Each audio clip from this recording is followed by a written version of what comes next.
ప్రముఖ పుణ్యక్షేత్రమైన ఏఎస్పేటలోని శ్రీ హజరత్ ఖాజా నాయబ్ రసూల్ దొరసనమ్మ దర్గాలో పవిత్ర రంజాన్ మాసం సందర్భంగా క్రమం తప్పకుండా దీక్షాపరులకు సహరీ ఇఫ్తార్ కార్యక్రమాలు జరుగుతున్నాయి. దాతల సహకారంతో ఈ కార్యక్రమాలను దర్గా ట్రస్ట్ నిర్వాహకులు నిర్వహిస్తున్నారు. ముస్లింలకు రంజాన్ మాసంలో ఉపవాస దీక్షలు కఠినంగా ఉంటాయి. తెల్లవారుజామున 3 గంటల నుంచే సహరీ ఏర్పాట్లు ప్రారంభమై అనంతరం ఫజర్ నమాజ్ చేస్తారు. సాయంత్రం 6:15 నుంచి దర్గా ప్రాంగణంలో ఇఫ్తరీ ఏర్పాట్లు మొదలై 6:40 పూర్తవుతుంది. అనంతరం మగ్రిబ్ నమాజ్ చేస్తారు.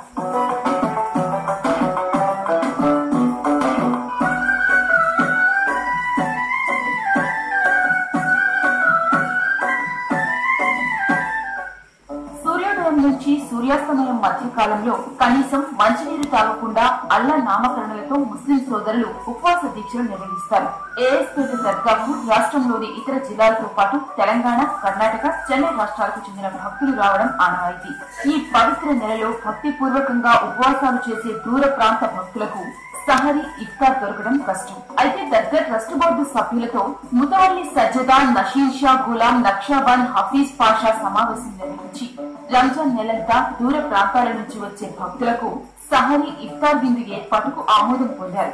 మన రాష్ట్రంలోనే కాకుండా ఇతర రాష్ట్రాల నుండి మరియు ఇతర దేశాల నుండి వేల సంఖ్యలో యాత్రికులు దర్శించుకుని తమ తమ కోరికలను తీసుకుంటుంటారు. అది ఇక్కడ హోటళ్లు సరిగా లేవు కావున వచ్చే యాత్రికులు చాలా అవస్థలు పడుతున్నాయి. కానీ ఇప్పుడు మేనేజ్మెంట్ వచ్చిన తర్వాత, బొగ్గోట్ అధీనంలో వచ్చిన తర్వాత, నేను ఉత్తరప్రదేశ్ భాషను తీసుకున్న తర్వాత మొట్టమొదటిసారిగా సహరీ అండ్ ఇఫ్తారీ ఇంతజామాతు చేస్తున్నాం. ఇక్కడ భక్తులు దీనిపై సంతోషం వ్యక్తం చేస్తున్నారు.